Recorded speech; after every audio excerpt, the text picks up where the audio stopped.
ఈ ప్రెస్ మీట్కి ఇచ్చేసినటువంటి మీడియా మిత్రులకి, అదేవిధంగా ఎస్సీసెల్ అనంతపురం జిల్లా కమిటీ సభ్యులందరికీ కూడా నా హృదయపూర్వక కృతజ్ఞతలు తెలియజేస్తున్నాను. కూటమి ప్రభుత్వం ఏర్పాటయ్యి దాదాపుగా 2 సంవత్సరాలు పూర్తి అవుతా ఉంది. ఈ ప్రభుత్వం ఏర్పాటయ్యే ముందర ఏ రాజకీయ పార్టీ అయినా కూడా ఒక మేనిఫెస్టో అనేది తయారు చేస్తారు. ఆ మేనిఫెస్టో ప్రజలకు దాని ఉద్దేశము, దాని పవిత్రత ఎంత అంటే, హిందువులకైతే భగవద్గీత, ముస్లింలకైతే ఖురాన్, క్రైస్తవులకైతే బైబిల్ ఎంత ప్రాముఖ్యతనో అదేవిధంగా ఈ రాజకీయ పార్టీలు తయారు చేసే మేనిఫెస్టో అంత పవిత్రమైనది. మరి ఈ చంద్రబాబు నాయుడు గారు ఎలక్షన్కు ముందర ఒక మేనిఫెస్టో తయారు చేసి ప్రజలకు చెప్పాడు, అయ్యా మా ప్రభుత్వం కూటమి ప్రభుత్వం ఏర్పాటైతే ఈ మేనిఫెస్టో అంటే మీ ప్రజలు ఏ విధంగా జీవనాధారం, వాళ్ళ కుటుంబ పోషణ ఏ విధంగా ఉంటుందో ఆ మేనిఫెస్టో పైన ఆధారపడి ఉంటుంది. మరి ఈయన చెప్పిన మేనిఫెస్టో ఏమంటే,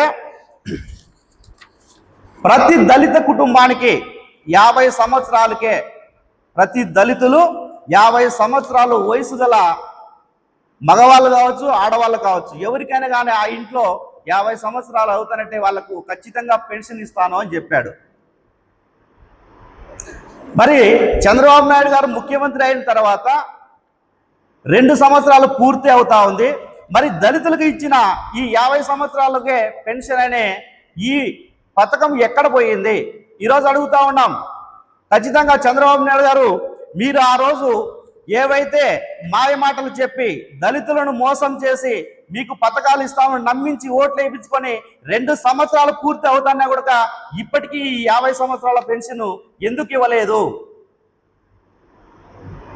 అదేవిధంగా దళితులకు ఇవ్వాల్సిన ప్రతి సంక్షేమ పథకం కూడా ఈరోజు ఎక్కడికి వెళ్ళాయి? గత ప్రభుత్వంలో వైఎస్ జగన్మోహన్ రెడ్డి గారు ముఖ్యమంత్రిగా ఉన్నప్పుడు దాదాపుగా ఇదే దళితులకు 70,000 కోట్లు వెచ్చించి ఖర్చు పెట్టిన ఘనత మన జగన్మోహన్ రెడ్డి గారిది. మరి ఆ విధంగా ఆ రోజు ఎన్నో సంక్షేమ పథకాలు పెట్టి కూడా ఆయన 3,50,000 కోట్లు మాత్రం అప్పు చేస్తే, నువ్వు ఇప్పటికీ ఏ పథకము ఇవ్వకోకుండా దాదాపుగా ఈ 2 సంవత్సరాలకే 3,60,000 కోట్లు అప్పు చేశావు. మరి ఈ డబ్బులంతా ఎక్కడ పోయింది? మీ జేబులు లేకపోయిందా? ప్రజలు సంక్షేమానికి వాడారా? మరి మీరు ఎందుకు ఈరోజు 2 సంవత్సరాలు పూర్తి అయినా కూడా వాటిపైన ఒక శ్వేతపత్రం విడుదల చేయలేదు? ఒక్క మాట కూడా మాట్లాడడం లేదు. ఎందుకు ఇంత అప్పులు అవుతా ఉన్నాయి? మీరేమన్నా అభివృద్ధి చేశారా? పోనీ ప్రజలకు సంక్షేమం ఇచ్చారా? ఏది ఇవ్వలేదు కదా. మరి ఇంత ఖర్చు పెడతా ఉన్నారు, ఈ డబ్బులంతా ఎక్కడ పోతున్నాయి అని ఖచ్చితంగా వైఎస్ఆర్సీపీ ఎస్సీసెల్ తరఫున ప్రశ్నిస్తా ఉన్నాం. అదేవిధంగా దళితులకి ఇవ్వాల్సిన ప్రతి ఒక్క హామీ కూడా మీ మేనిఫెస్టో ఏది? మీరు ఎలక్షన్కు ముందు ఇచ్చిన మేనిఫెస్టో ఇది. ఈ మేనిఫెస్టోలో ఏదైనా నెరవేర్చారా ఇప్పటి వరకు? తర్వాత దళితులకు రావాల్సిన ఎస్సీ కార్పొరేషన్ నిధులు ఎక్కడ పోయినాయి? మీరు ప్రభుత్వం ఏర్పాటు అవుతానట్లే వెంటనే మేము దళితులకు లోన్లు ఇచ్చేస్తాం, ఆన్లైన్లో అప్లికేషన్ వేయండి అని చెప్పి ప్రతి ఒక్కరి దగ్గర ప్రతి ఒక్కొక్క స్కీమ్కి, మెడికల్ స్టోర్కి అయితే 8 లక్షలు సబ్సిడీ ఇస్తాను, ఆటో పెట్టుకుంటే 3 లక్షలు, ఇన్నోవా కారు పెట్టుకుంటే 10 లక్షలు, ఈ విధంగా ప్రజలను మొబ్బు పెట్టి ఆన్లైన్లో అప్లికేషన్లు తీసుకొని దాదాపు 2 సంవత్సరాలు అవుతా ఉంది. ఇప్పటికీ వాటిపైన స్థితిగతి లేదు. మరి ఈ ఎస్సీ కార్పొరేషన్ నిధులన్నీ ఎక్కడ పోతున్నాయి? సబ్ప్లాన్ నిధులు ఎక్కడ పోతున్నాయి? ఇవన్నీ ప్రశ్నిస్తే ఈ కూటమి ప్రభుత్వం రెడ్ బుక్ ఓపెన్ చేసి కేసులు పెట్టి వాళ్ళను భయభ్రాంతులకు గురి చేస్తుంది తప్ప వీటికి మాత్రము జవాబుదారీతనం ఎవరి దగ్గర లేదు. మరి ఈరోజు అడుగుతా ఉన్నాం, చెప్పారు మీరే, ఏం చెప్పారు? 18 ఏళ్ళు నిన్న ప్రతి ఆడబిడ్డకు నెలకు 1,500 రూపాయలు. ఎక్కడ ఈ పథకం? ఎక్కడ? ఈరోజు ఎదురు చూస్తున్నారు 18 ఏళ్ల నుంచి 50,000 లోపు ఉన్న ప్రతి మహిళ కూడా చంద్రబాబు నాయుడు వస్తే మాకు నెలకు 1,500 రూపాయలు వస్తుంది, సంవత్సరానికి ఎంత అవుతుంది అప్పుడు 18,000 రూపాయలు. 18,000 రూపాయలతో మేము ఏదో మా కుటుంబాన్ని పోషించుకుంటాం, ఏదో మా జీవనాధారం బ్రతుకుతాం అని ఎంతో మంది మహిళలు ఆశపడి నీకు ఓట్లేస్తే ఈ రోజు ఆ 18 సంవత్సరాల నుండి 50 సంవత్సరాలు నిండిన ప్రతి ఒక్క మహిళకు 1,500 రూపాయలు రావాలా. అదే విధంగా ఈ రోజు వాళ్ళకు పోల్చుకుంటే ఒక మహిళకు 36,000 రూపాయలు ఇవ్వాలా. మరి వాటి పరిస్థితి ఏమైంది? ఈరోజు నువ్వు మీ కొడుకు మీ పార్ట్నర్ అందరూ కలిసి ఫ్లైట్లో తిరుగుతారు, కానీ ఈ పేద ప్రజలు పడుతున్న కష్టాలు మాత్రం మీకు గుర్తుకు రావడం లేదు. అదేవిధంగా ఆరోగ్యశ్రీ అది ప్రతి రేషన్ కార్డు ఉన్న ప్రతి వ్యక్తికి కూడా జగన్మోహన్ రెడ్డి గారు ముఖ్యమంత్రిగా ఉన్నప్పుడు ఒక్కొక్క కుటుంబానికి 25 లక్షల రూపాయలు ఆరోగ్య బీమా ఇచ్చాడు. మరి ఈరోజు అదే ఆరోగ్యశ్రీని నిర్వీర్యం చేశారు. కనీసం వాళ్ళకి చెల్లించవలసిన ప్రైవేట్ ఆసుపత్రికి ఇవ్వాల్సిన బిల్లులు కూడా చెల్లించక ఈ రోజు వాళ్ళు ఎవరిపైన కూడా చూడడం లేదు, ఎనికిపోతా ఉన్నారు. మరి మీరు ఏం చేయాలనుకున్నారు? ఈ పేద ప్రజలను, ఈ ఆంధ్ర రాష్ట్రంలో ఉన్న ప్రజలను మీరు ఏం చేయాలని ఉద్దేశం ఉన్నారు? మీరు గద్దెనెక్కిన తర్వాత ఈ విధంగా పరిపాలించడం కరెక్ట్ కాదు. ఇది ఖచ్చితంగా దీనికి ఏదో రకంగా మీరు మూల్యం చెల్లించుకోక తప్పదని కూడా తెలియజేస్తున్నాం. తర్వాత ఇంకా ఏం పెట్టావు? ప్రతి దళితులకి ఒక ఇన్నోవా కార్ అన్నావు. ఎక్కడ? సప్లాన్ నిధులు. ఈరోజు సప్లాన్ నిధులు ఎక్కడ వాడుతున్నారు? గతంలో సప్లాన్ నిధులు ప్రతి ఎక్కడైతే ఎస్సీ కాలనీ ఉంటుందో ఆ కాలనీకి వాటర్ ప్రాబ్లం ఉందా, రోడ్లు ప్రాబ్లం ఉన్నాయా, కాలువలు ప్రాబ్లం ఉన్నాయా, ప్రతి ఒక్కటి ఏమున్నాయో చెప్పి ఆ ఎస్సీ సప్లాన్ నిధులు ఆ కాలనీకి మాత్రం వాడి డెవలప్మెంట్ చేసేవారు. మరి ఈరోజు ఆ సప్లాన్ నిధులు ఎక్కడికి వెళ్ళాయి? ఖచ్చితంగా వీటికన్నిటికీ మీరు సమాధానం చెప్పాలని కోరుతా ఉన్నాం. తర్వాత నిన్నటి రోజు ఆయన పార్ట్నర్ పవన్ కళ్యాణ్ గారు వాళ్ళ కార్యకర్తలు ఉద్దేశించి మాట్లాడాడు. వాళ్ళ కార్యకర్తలేమో పాపము మా పవన్ కళ్యాణ్ గారు ఇప్పుడు కాకపోయినా ఇంకా 10 సంవత్సరాలకైనా ముఖ్యమంత్రి అవుతాడని వాళ్ళు ఆలోచన. పాపము వాళ్ళకి ఇంకా జీవితంలో ఈయన ముఖ్యమంత్రి అవుతాడా లేదా అనే నమ్మకమే పోగొట్టుకున్నాడు. నిన్న ఒక పార్టీని స్థాపించిన నాయకుడు నేను ముఖ్యమంత్రి కావాలని కాదు పార్టీ పెట్టిండేది అని చెప్పడం ఎంతవరకు సమంజసం? ఇది ఖచ్చితంగా ప్రజలందరూ కూడా గుర్తించుకోవాలి. మరి ఈరోజు ప్రతి నాయకుడు కూడా ప్రజల్లో ఖచ్చితంగా అభిమానాన్ని సంపాదించుకున్న వాడే ప్రజానాయకుడు అవుతాడు. కానీ నీలాంటి ఓన్లీ ఒక కులానికి మాత్రమే నీ నాయకుడు అని చెప్పుకునేవాడు రాజకీయ నాయకుడు కాదు. నువ్వు ఒక కుల సంఘం పెట్టుకోవాలా, అంతేగాని నీకు పార్టీ అవసరం లేదు. ఈరోజు పాపం వాళ్ళ కార్యకర్తలంతా కొట్టుకుంటా ఉన్నారు మా పవన్ కళ్యాణ్ గారు ఏది ఇలా మాట్లాడారని. తర్వాత వీళ్ళ కూటమి ప్రభుత్వం వచ్చిన తర్వాత స్త్రీ శక్తి ఉచిత బస్సు పెట్టావు. ఉచిత బస్సు పెడితే ఈరోజు ఉచిత బస్సులో ప్రయాణం చేస్తున్న ప్రతి మహిళ తిట్టడం తప్ప ఎవరు కూడా మెచ్చుకోవడం లేదు. మీకు అది కళ్ళకు కనపడలే. వాళ్ళు ఈరోజు ఎంత కష్టాలు అనుభవిస్తున్నారో చూడండి. ఈ స్త్రీ శక్తికి ఎన్ని బస్సులు ఉన్నాయి? పోనీ ఈ పథకం తెచ్చిన తర్వాత మీరు కొత్త బస్సులు ఎన్ని కొన్నారు? కొన్ని కొత్త బస్సులు ఎన్ని పెట్టారు? దాని ద్వారా వారికి ఒక మహిళకు మెరుగైన సేవ ఏదైనా అందించారా? ఇప్పుడు చూస్తే ప్రతి బస్సులు అదే బస్సులే ఉన్నాయి, అదే పాత బస్సులు ఉన్నాయి. నువ్వు బస్సులు కొనిందేం లేదు, కానీ స్త్రీ శక్తి అనే పేరు మాత్రం వాడుకుంటా ఉన్నావు. ఇప్పుడు వాళ్ళకు ఒక బస్సు పెట్టేసి ఒకరిపైన ఒకరిపై కూర్చొని వెళ్తూ ఉన్నారు. వాళ్ళకి ఎక్కడ మీరు ఎక్స్ట్రా ఎక్కువ బస్సులు కొని ఫ్రీగా సర్వీస్ చేస్తున్నారు? ఉన్న బస్సులే కదా. ఈరోజు మొత్తం అందరూ కూడా కామెంట్ చేస్తూ ఉండేది ఈ ఫ్రీ బస్సు లేకపోయినా పర్లేదురా దేవుడా అనే స్థితికి వచ్చింది ఈరోజు. మరి అదే జగనన్న ముఖ్యమంత్రిగా ఉన్నప్పుడు ఎన్నో పథకాలు చెప్పుకుంటా పోతే ఈ చిన్న పిల్లలు ఎక్కాలు ఏ విధంగా చెప్తారో ఆ విధంగా చెప్తారు. ఒక చిన్న పిల్లని అడిగినా కూడా అదేమి జగనన్న వసతిన, విద్యాదేవిన, అమ్మఒడి ఇలా చెప్పుకుంటా పోతే ఆయన మేనిఫెస్టో లిస్టు ఇది. ఆయన మేనిఫెస్టో 2019 నుంచి 24 ఇచ్చిండే లిస్టు ఇది. ఈ మేనిఫెస్టోలో ఆయన ప్రతి ఒక్క పథకము ఇచ్చాడు. ఏమని? జగనన్న అమ్మఒడి, జగనన్న వసతి దీవెన, జగనన్న విద్యా దీవెన, జగనన్న వసతి దీవెన, వైఎస్ఆర్ రైతు భరోసా, వైఎస్ఆర్ 0 వడ్డీ, వైఎస్ఆర్ ఫ్రీ కార్ప్ ఇన్సూరెన్స్ రైతులకి.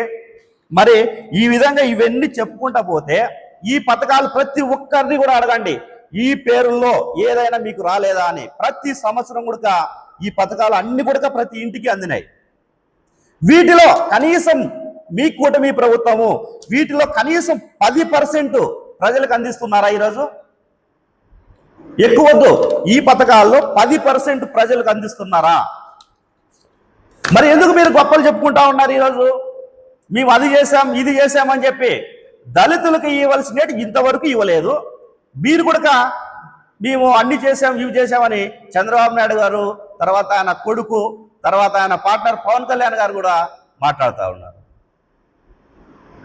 ఇదే జగనన్న బడుగు వికాసం అని ప్రతి దళితుడు ఎస్ఎంఎస్ఎంఈ ద్వారా వెహికల్ కొన్నా లేదా చిన్న ఫ్యాక్టరీ పెట్టినా ఏదైనా కానీ వాళ్లకు 45% సబ్సిడీ పెంచి ఆయన రాగానే 2020లో దాదాపుగా 1200 కోట్లు ఒకేసారి క్లియర్ చేసిన ఘనత జగన్మోహన్ రెడ్డి గారిది. మరి ఈరోజు ప్రతి ఒక్క పారిశ్రామికవేత్త ఇంటికి ఒక పారిశ్రామికవేత్త తయారు చేస్తారంటాడు చంద్రబాబు నాయుడు గారు. అయ్యా ఇప్పుడు 700 కోట్లు పెండింగ్లో ఉన్నది ఇన్సెంటివ్స్. ఓన్లీ ఎస్సీకి రావాల్సిన ఇన్సెంటివ్స్ 700 కోట్లు. అది ఒకటి క్లియర్ చేస్తే వాళ్ళు ఆర్థికంగా ముందుకు పోతారు కదా. నువ్వు మరి కొత్త ప్రాజెక్టు తెస్తాను, ప్రతి ఇంటిలో ఒకరిని పారిశ్రామికవేత్తను తయారు చేస్తానని ఇలాంటి మాయమాటలు ఎందుకు చెప్తావు చంద్రబాబు నాయుడు గారు? ముందు ఈ దళితులకు రావాల్సిన ఇన్సెంటివ్ 700 కోట్లు మీరు ఖచ్చితంగా క్లియర్ చేస్తే అప్పుడు మిమ్మల్ని నమ్ముతారు. ఖచ్చితంగా మీరు మోసపూరితమైన కుట్రలు, మోసపూరితమైన మాటలు ఇవి తప్ప వేరేది ఏమి. మీరు ప్రభుత్వం ఏర్పాటు చేస్తే మొత్తం అంతా మోసపూరితమేనే. ఈ ప్రజలు నీ మేనిఫెస్టోకు ఆకర్షులు అవుతారు, తర్వాత బాధపడతా ఉంటారు. అది తర్వాత నిన్న వచ్చాడైనా ఎవరు? నారా లోకేష్ గారు అనంతపురం జిల్లాకు వచ్చారు. అదేదో సెంట్రల్లో ఒక ఫ్యాక్టరీ పెడతా ఉన్నారు, దాని ఓకే బాగుంది. మీరు మీ మామ వాళ్ళ మామని మీ తాతను పొగుడుకుంటేకే అనంతపురం వచ్చారు తప్ప మీరు ప్రజలకు ఇది చేశాము, మేము ఈ పథకాలు ఇచ్చామని ఏదైనా చెప్పుకుంటే ఉందా నీ దగ్గర ఈరోజు? అదేమి అనంతపూర్ ప్రజలందరికీ నేను రుణపడి ఉంటాను. హరికృష్ణ గారిని మా మామను గెలిపించారు, తర్వాత మా ముద్దుల మామయ్యని గెలిపించారు తప్ప అంటాడే తప్ప మీకు ఈ అనంతపురం ప్రజలకు మాకు ఓట్లేసినందుకు, మా కుటుంబాన్ని ఆదరించినందుకు ఈ అనంతపురానికి ఇది చేసినాము అని మీ నాన్న కానీ లోకేష్ కానీ ఎవరైనా కానీ చెప్పేవాళ్ళు ఉన్నారా? ఇది గుర్తుపెట్టుకోండి, ప్రజలు ఖచ్చితంగా గుర్తుపెట్టుకోండి. జగన్మోహన్ రెడ్డి గారికి చంద్రబాబు నాయుడు గారికి ఎంత వ్యత్యాసం ఉన్నదో ఒక్కసారి గుర్తుపెట్టుకోండి. ఆయన మాట చెప్పినాడంటే ఖచ్చితంగా ఆ మాట పైనే ఉంటాడు జగన్మోహన్ రెడ్డి గారు. ఈయన ఎప్పుడు చూసినా మోసపూరితమైన హామీలు ఇవ్వడము, ప్రజలను మోసం చేయడం తప్ప వేరే విద్య తెలీదు. తర్వాత ఈయనేమన్నాడు? ఫ్యాక్షన్ పార్టీ లోకేష్ బాబు గారు, ఫ్యాక్షన్ పార్టీ. అయ్యా లోకేష్ బాబు గారు, ఇది ఫ్యాక్షన్ పార్టీ కాదు, వైఎస్ఆర్సీపీ పార్టీ. ప్రజల గుండెల్లో, ప్రజల రక్తంలో ప్రజల కష్టాలు గుర్తించి పెట్టిన పార్టీ వైఎస్ఆర్సీపీ పార్టీ. మీలాగా మీ తాతగారు ఏదో పార్టీ పెడితే మీ తాతను వెన్నుపోటు పెడిసి మీ నాన్న లాక్కున్న పార్టీ లాంటి కాదని చెప్తా ఉన్నాం.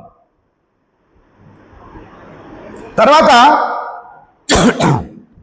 పవన్ కళ్యాణ్ గారు గతంలో ఫిట్స్ వచ్చిన మాదిరి ఎగిరెగిరి ఉన్న ఆంధ్ర రాష్ట్రంలో 32,000 మంది మహిళలు మిస్ అయ్యారు.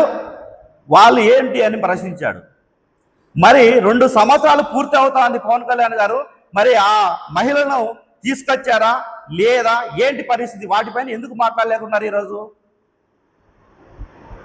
అంటే మీ కూటమి ప్రభుత్వం చంద్రబాబు నాయుడు గారు ఏది చేస్తే దానికి జై అంటావు తప్ప నీ స్వయంగా ప్రతిదీ తెలుసుకొని దానికి మాట్లాడలేని పరిస్థితి నీది పవన్ కళ్యాణ్ గారు. ఈరోజు నువ్వు మీ కుల సంఘం ఒకటి పెట్టుకొని ఆ కులానికి నాయకుడు కావాలి తప్ప నువ్వు ప్రజానాయకుడు కాలేవు. జగన్మోహన్ రెడ్డిని విమర్శించే స్థాయి కూడా నీకు లేదని తెలియజేస్తా ఉన్నాం.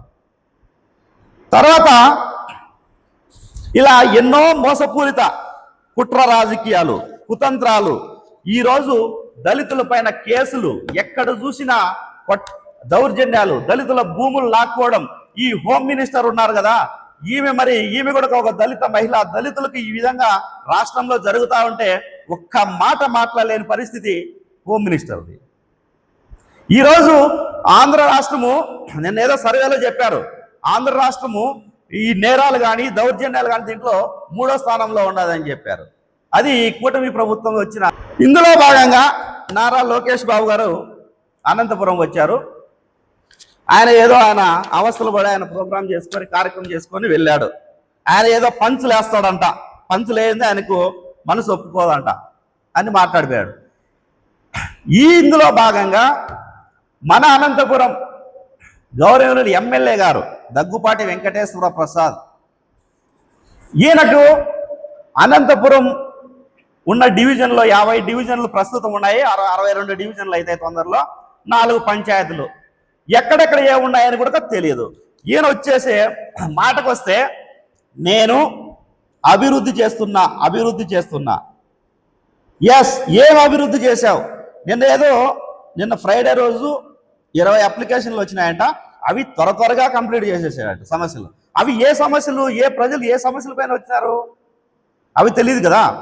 మరి నేను అభివృద్ధి చేస్తున్నా అంటున్నావు కదా, ఎమ్మెల్యే గారు ఒక్కటే సూటిగా ప్రశ్న అడుగుతాం, నువ్వు ఈ 2 సంవత్సరాల కాలంలో ఏ అభివృద్ధి చేశావు? అనంతపురంలో ఎక్కడైనా ఒక సిమెంటు బస్తా వాడినావా? ఒక ఇటుక పిల్ల పెట్టావా? ఎక్కడ వాడినావు చెప్పు.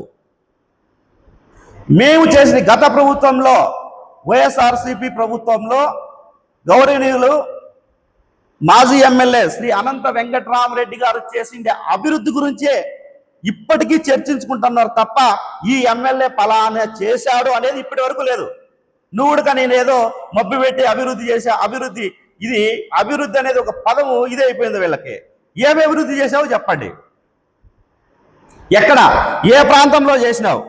మేము చెప్తాం, గత ప్రభుత్వంలో వెంకటరామరెడ్డి గారు చేసిన అభివృద్ధే కానీ అది కనబడుతుంది ఈరోజు ప్రజలకు తప్ప నువ్వు ఏ మాత్రం కూడా అభివృద్ధి చేయలేదని ఖచ్చితంగా చెప్తాం. పంగల్ రోడ్డు నుంచి బల్లారు రోడ్డు వరకు 315 కోట్లతో రోడ్లు వేసిన ఏకైక వ్యక్తి ఎవరు? అనంత వెంకటరామరెడ్డి గారు కదా.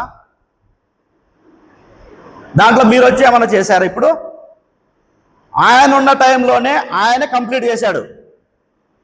నెక్స్ట్ సూపర్ స్పెషాలిటీ హాస్పిటల్ మీ ప్రభుత్వంలో 2014 నుంచి 19 వరకు ఎక్కడైతే నిర్మాణం ఆగిపోయి దాంట్లో సిబ్బంది లేదు, పేషెంట్లకు కావాల్సిన పరికరాలు లేవు, డాక్టర్లు లేరు, ఎవ్వరూ లేరు, ఓన్లీ గోడలు పెట్టి వెళ్ళిపోయారు.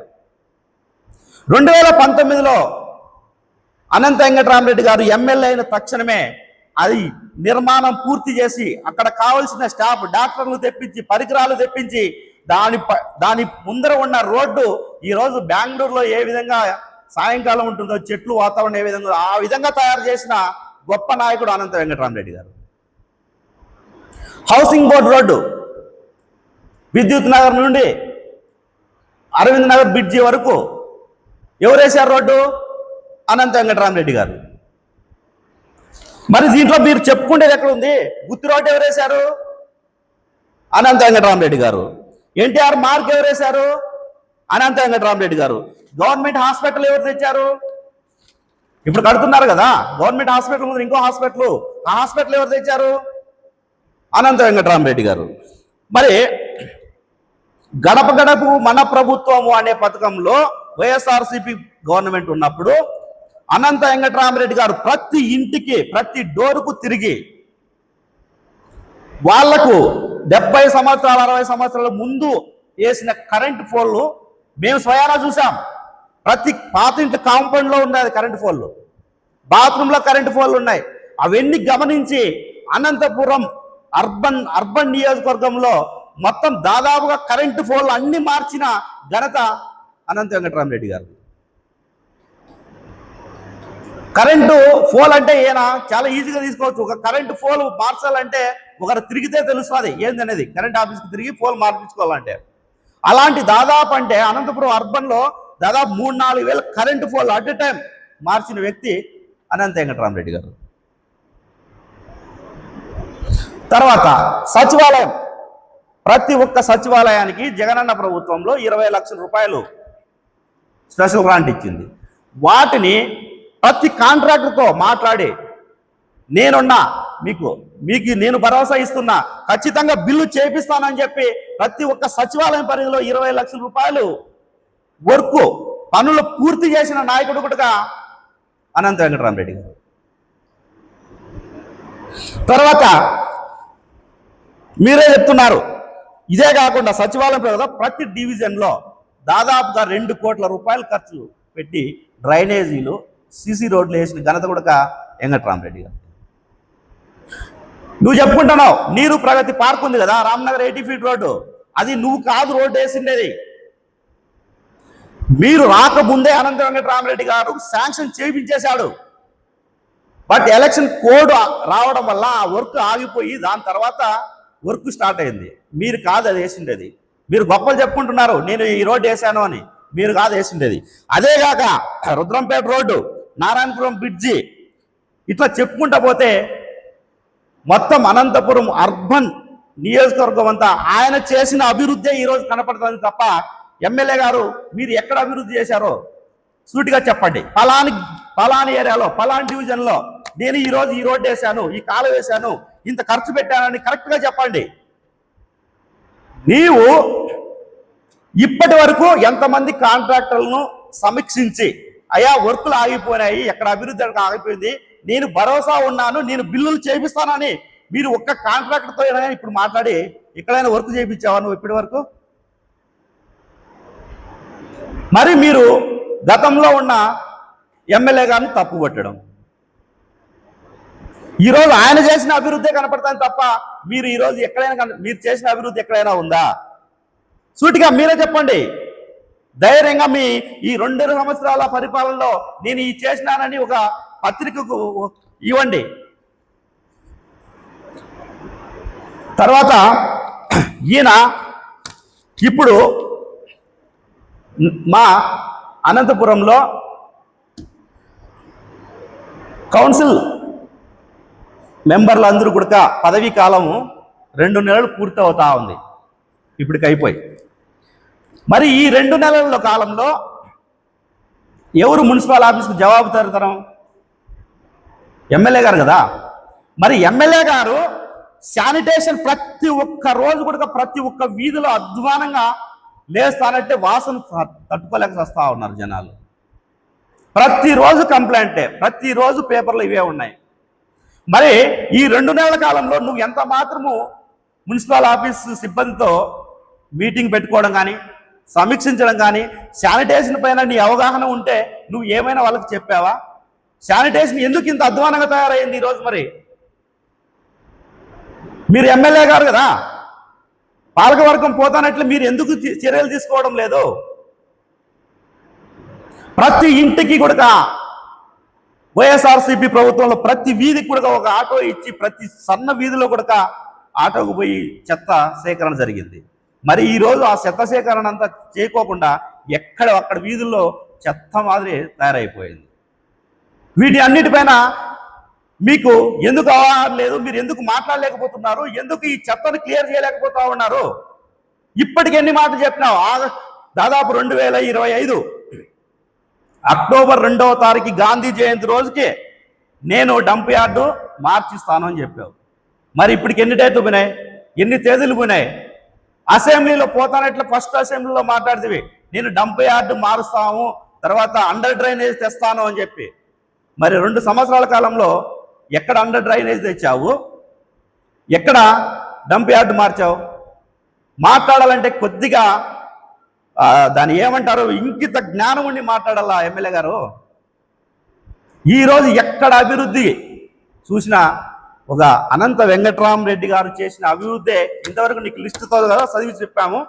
మరి దాని ప్రజలు కూడా గమనించండి, ఎవరు అభివృద్ధి చేసినారు, ఎవరు మాటలు చెప్తా ఉన్నారని అది మీకే తెలిసి ఉంటుంది. తర్వాత నిన్నటి రోజు చంద్రబాబు నాయుడు గారు ఒక మీటింగ్ పెట్టుకొని ఒక్కొక్క ఇంటికి 3 పిల్లల్ని కనండి, 4 పిల్లల్ని కనండి అని చెప్తా ఉన్నాడు. ఈరోజు 2 పిల్లలకే భారం అయిపోయి పోషించలేక ఉన్న పరిస్థితులు ఈరోజు ఉన్నాయి. నువ్వేమన్నా అభివృద్ధి చేస్తావంటే నువ్వు అభివృద్ధి చేయవు, పిల్లలు మాత్రమే కనండి అని చెప్తావు. 3 పిల్లలు కడితే 30,000 రూపాయలు ఇస్తాను, 4 పిల్లలు కంటే 40,000 ఇస్తా అంటావు. 30,000 ఏమిటికంటే చంద్రబాబు నాయుడు గారు, పిల్లల కంటే 30,000తో జీవితం అంతా సరిపోతుందా? 40 పిల్లలు అంటే నువ్వు ఇచ్చే 40,000తో పూర్తిగా అవుతుందా జీవితము? ఈ రోజున్న ఆ డీజిల్, పెట్రోలు, తర్వాత ప్రతి ఒక్క కుటుంబానికి కావలసిన